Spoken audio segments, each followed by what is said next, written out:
What happens when one of America's most composed and trusted journalists sits across from one of the most polarizing figures of modern royalty, under the dim, deliberate glow of the studio lights?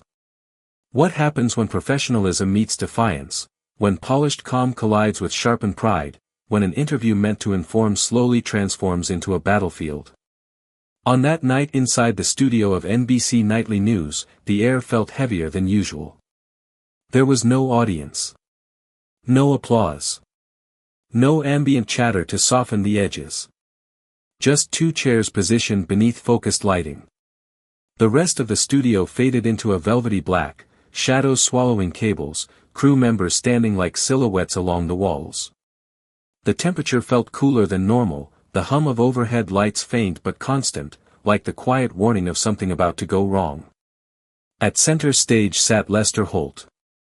Dark suit. Crisp tie. Posture straight. Hands resting calmly on a stack of notes he barely needed.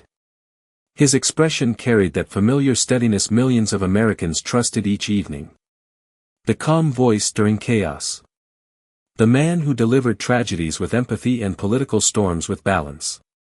Across from him, preparing to step into frame, was Meghan Markle. Actress. Duchess. Advocate. Lightning rod. She entered with measured precision, heels clicking sharply against the studio floor. Chin slightly raised. Shoulders squared. A smile, perfectly shaped, but not quite reaching her eyes. The cameras adjusted focus. The red tally lights flickered on. And for a moment, the world seemed to hold its breath. Lester stood, extending his hand with composed warmth. "Meghan, thank you for being here tonight." His tone was smooth, practiced, not rehearsed, but refined by decades of live broadcasts. Meghan accepted the handshake. Her grip firm. Her smile tight. "It's always enlightening to be invited to these conversations," she replied.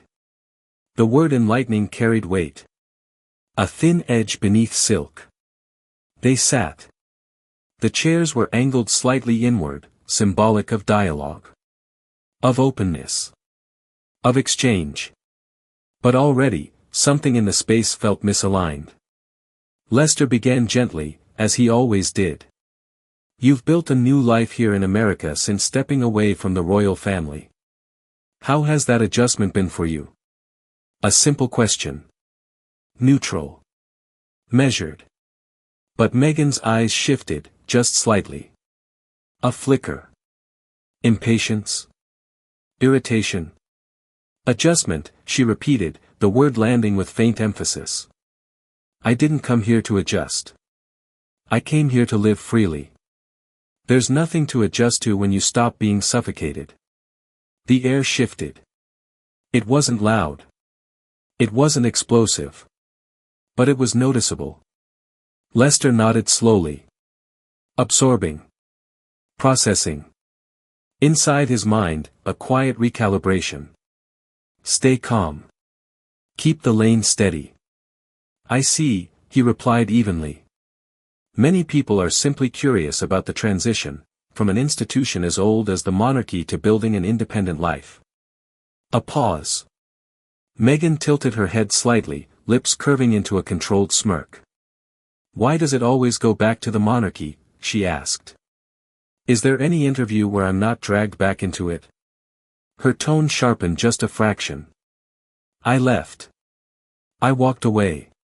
Yet here we are, still obsessed." The studio light seemed brighter now. Or maybe the contrast was sharper. Lester's jaw tightened, so subtly it was almost imperceptible. "Fair enough," he said. "Let's talk about your family here in California. How has parenthood shaped your perspective?" Another gentle pivot. Another opportunity to soften the mood. Meghan let out a short laugh. Not warm. Not amused. Parenthood is parenthood. Do you want the fairy tale version? The picture-perfect soundbite? Her eyes locked onto his. Because you're not going to get that. A beat. Silence thickened. Somewhere behind the cameras, a producer shifted weight from one foot to the other. Lester leaned back slightly, fingers folding together. "I wasn't fishing," he said calmly. Many viewers find it meaningful to hear how public figures navigate family life. Inspiring? Meghan echoed, her tone cool. "I don't exist to inspire strangers. My children don't exist for public consumption." Her words hung in the air like a glass dropped but not yet shattered. The atmosphere inside the studio changed temperature, no longer conversational, but confrontational. Lester inhaled slowly. He had interviewed presidents who dodged questions. CEOs who deflected accountability. Survivors who carried unimaginable trauma. But this felt different. Less guarded. More combative. He pressed forward. "Many Americans remain fascinated not only by your current life but by what you left behind. Do you believe, in hindsight, that you underestimated the weight of marrying into such an institution?" For the first time, Meghan froze. A fraction of a second. But long enough. Her smile returned, brittle. "You know, Lester," she said, voice tightening, "questions like that sound almost insulting. Did I underestimate?" "No. The problem wasn't me underestimating anything. The problem was everyone else underestimating me." Her final words rose slightly, challenging. The cameras zoomed in. Lester nodded once. "I understand." But inside, he was calculating. This wasn't dialogue. This was defense. And defense had teeth. The studio felt smaller now. The darkness around them deeper. The contrast between their energies sharper, his measured composure against her sharpened retorts. He adjusted his glasses. "Your relationship with Prince Harry, how do you both balance public pressure with private life?" A softer bridge. A chance to regain footing. Meghan crossed her arms. "Do you think we sit around needing pep talks like some reality TV couple?" she asked coolly. "We're not amateurs at life." The word amateurs lingered. An implication. A dismissal. Lester's fingers tapped lightly against his notes, the first visible sign of tension. "Many couples find strength in sharing challenges," he said. "My marriage isn't a case study," Meghan interrupted. "We don't exist for public relatability." Behind the lens, a cameraman swallowed. This wasn't warming up. This was tightening. Every answer felt like a blade wrapped in velvet. Lester's voice grew firmer, not louder, just waited. "Let's talk about the broader picture. When you look back at the monarchy, what do you feel now?" Meghan's eyes narrowed. "It's outdated. Antiquated. A gilded cage." Her words were sharp, precise. "And people worship it as though it's sacred. It's theater. A performance." Lester held her gaze. "Some would argue it holds deep cultural and historical significance." She laughed softly. "Responsibility," she said when he asked about her departure's perception. "I'm not responsible for people's fantasies." The silence that followed felt electric. Charged. He shifted again. "Do you think the way you communicate your experiences might come across as dismissive to those who admired you?" There it was. A subtle challenge. Meghan straightened in her chair. "Dismissive," she repeated. "Or maybe people don't like hearing the truth." The temperature dropped again. For a long moment, neither spoke. The hum of the lights seemed louder. Somewhere deep in the studio, a monitor flickered. And in that silence, something fragile cracked. This interview, meant to shed light, was drifting towards something darker. More personal. More volatile. Lester glanced down at his notes again. But this time, he didn't look entirely calm. And Meghan. She looked ready for battle. The balance of the room had shifted. And what neither of them fully realized yet Was that the breaking point was closer than anyone expected. The next question would not just test patience.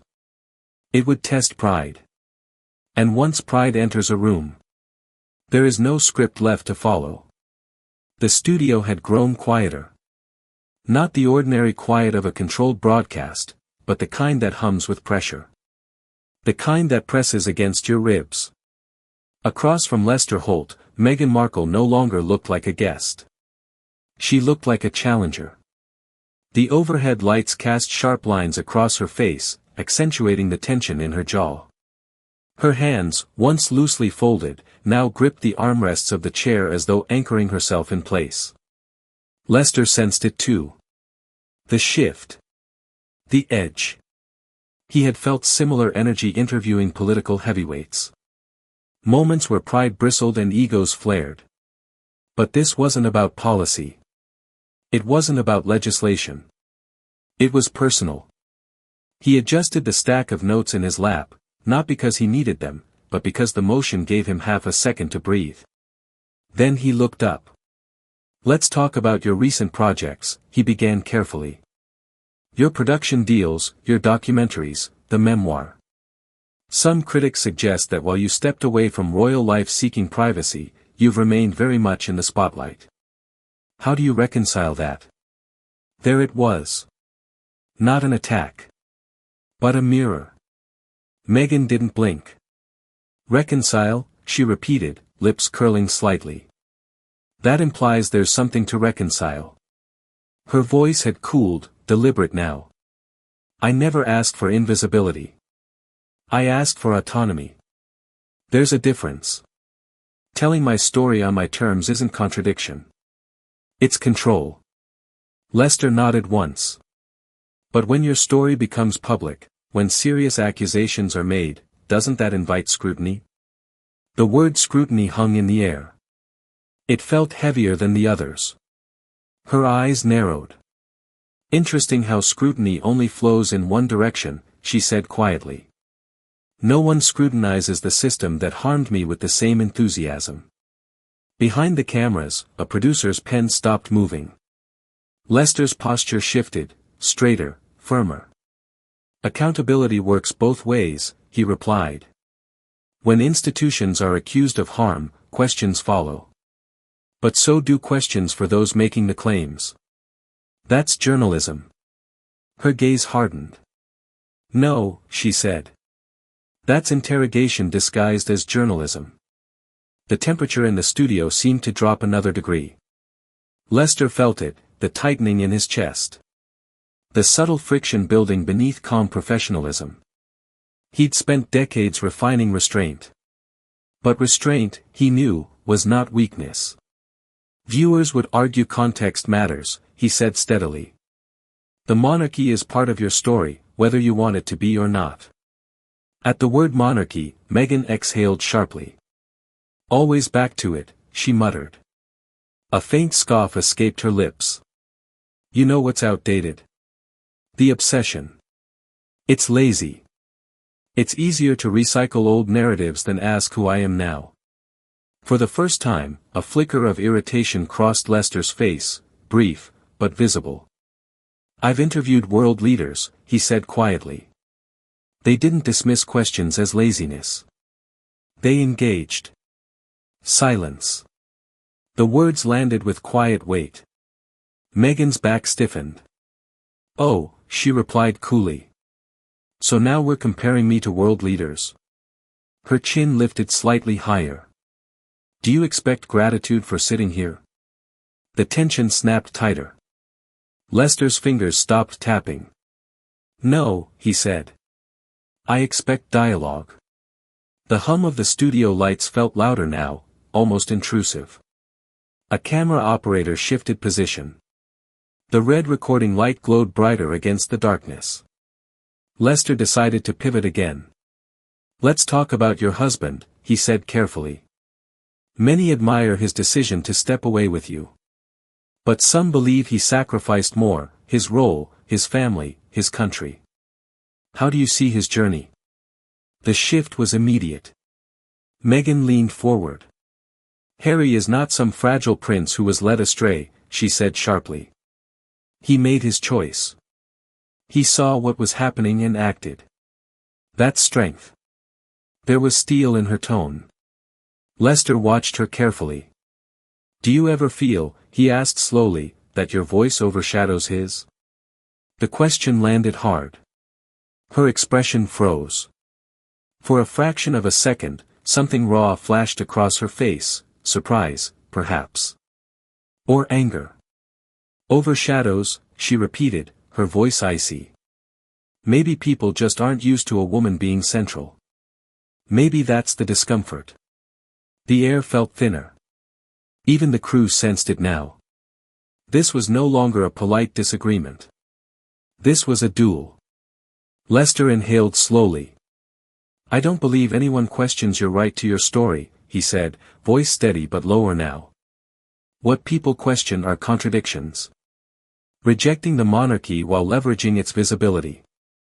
Demanding privacy while signing major deals that open your life to cameras. The word contradictions lingered. Meghan's lips pressed into a tight line. Or maybe, she shot back, it's called complexity. But nuance doesn't sell, does it? Her eyes held his, unflinching. Villain roles sell. Simplified narratives sell. The silence afterward stretched long enough to feel uncomfortable. The studio, stripped down and shadowed, suddenly felt like a courtroom. Lester sat still, absorbing her words. Inside his mind, something shifted. He wasn't losing control. But he was losing patience. He could sense the viewers at home, watching, analyzing, forming opinions in real time. He could feel the weight of expectation. Let me ask you something directly, he said finally. Do you believe your choices have brought you closer to the peace you say you wanted? It was a softer question on the surface. But it carried depth. Meghan laughed, short and sharp. Peace isn't something the media understands, she said. And I'm not here to satisfy curiosity. Lester tilted his head slightly. Yet here you are. The words were calm. But pointed. The room froze. A beat passed. Her jaw tightened. And you're proving exactly why voices like mine need to speak, she replied. Because otherwise all we hear are recycled headlines from people like you. That landed. It wasn't shouted. But it struck. The cameras caught the subtle tightening of Lester's expression. For the first time that evening, his calm seemed strained. He set his notes down. Not abruptly. But deliberately. Meghan, he said, voice quieter now, firmer. No one here is your enemy. Her eyes flashed. Then stop treating me like one. The silence that followed felt electric. No one in the studio moved. No one dared. The air between them felt charged, as if a single word could ignite it. And both of them knew it. This wasn't just about monarchy. Or privacy. Or media narratives. It was about pride. Control. Respect. And neither was willing to yield. Lester leaned forward slightly. His next words would matter. Not just for the interview. But for how it would be remembered. Across from him, Meghan's posture mirrored defiance. Two figures beneath bright lights. Surrounded by darkness. The conversation balanced on a razor's edge. And one more question. One more push. Would send it over. The silence inside the NBC Nightly news studio no longer felt like quiet professionalism. It felt like pressure before impact. The overhead lights cast sharp white halos over two figures sitting inches apart but worlds away from agreement. Beyond that pool of light, the studio dissolved into blackness. Crew members stood frozen in shadow, unsure whether they were witnessing journalism, or the slow unraveling of something far more volatile. Across from Lester Holt, Meghan Markle's posture had hardened into something defensive yet defiant. Her shoulders were squared. Chin lifted. Hands gripping the edge of her chair as though bracing for turbulence.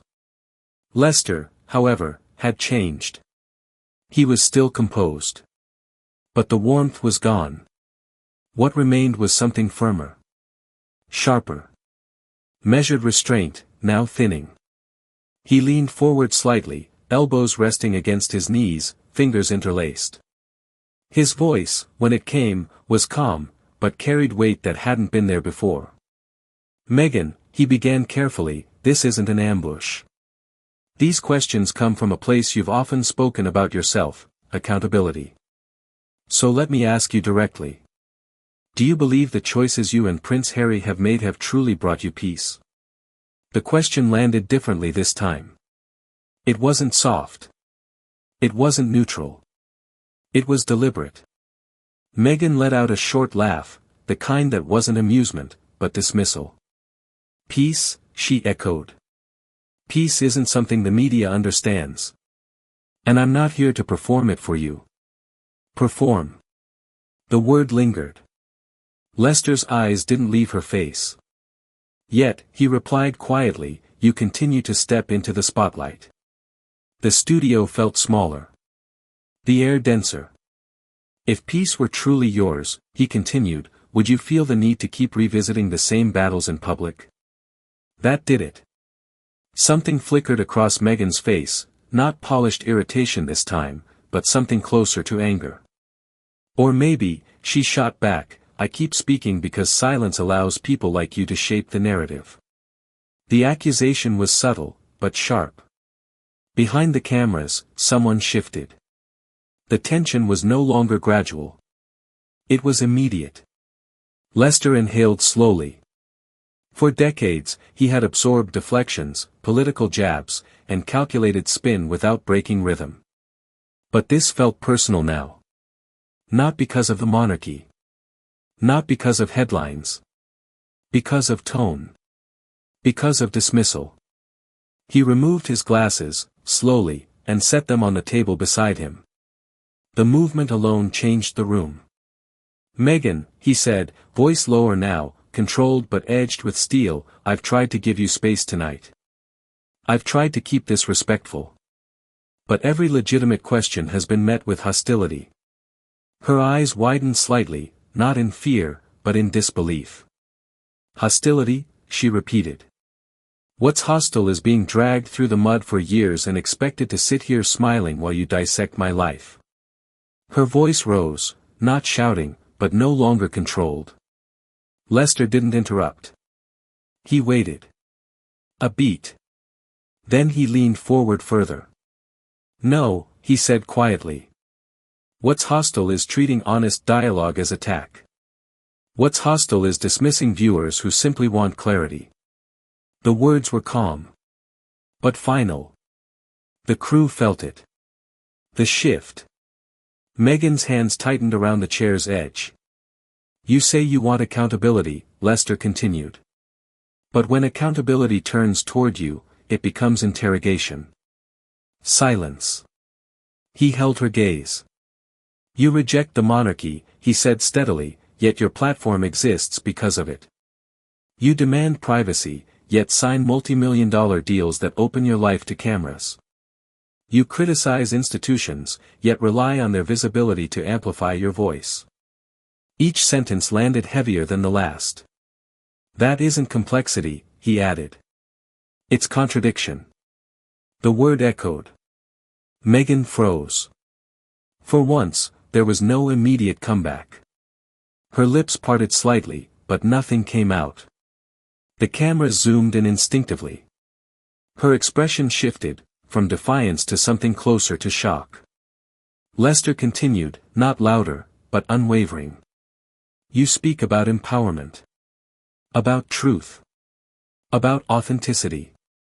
But tonight, what we've seen isn't leadership. It's contempt. For the questions. For the process. For the viewers. The studio was deathly silent.